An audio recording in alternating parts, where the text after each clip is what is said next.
one of the things I'm doing with creating Guardians of the Galaxy Volume 3, it will take place after the next two Avengers movies, and it will help to set up the next 10, 20 years of Marvel movies. It's going to really expand the cosmic universe. We're going to be setting up new characters. It will be the last movie of this version of Guardians of the Galaxy. And so anyway, you guys, Facebook is telling me I have to go.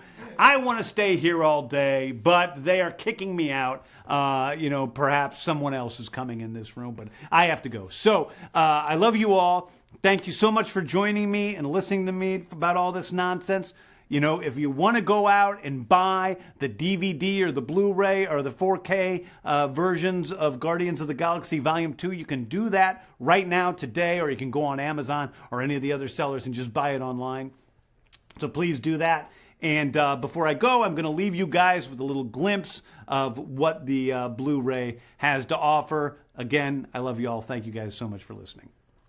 I just wanted to do the ultimate all-time comic book movie, create The Suicide Squad, based on one of my favorite comic books of all time by John Ostrander, about a group of really crappy supervillains, some of the worst supervillains in the world. Sorry, John. And who, are being used as fodder by the U.S. government in black ops missions, putting them out on suicide missions where most of them die. And this group of Suicide Squad members goes to Corto Maltese, a fictional island off the coast of Argentina, to try to stop an insurrection. James, you and I have a little history. We do. That the public does not know about. And I'm so happy to see you, and I've been so happy to watch your career over these years. Yeah, thank you. You want to talk to them about that history? Anthony and I met I think it's 19 years ago. We were trying to do, I wrote the Scooby-Doo movies from the early 2000s. Thank you. Thank you.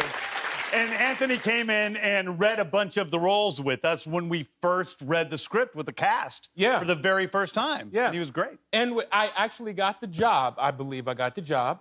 And I could not do the job because I ended up getting this other job, this little movie called Kangaroo Jack. Wow. And there was a little conflict.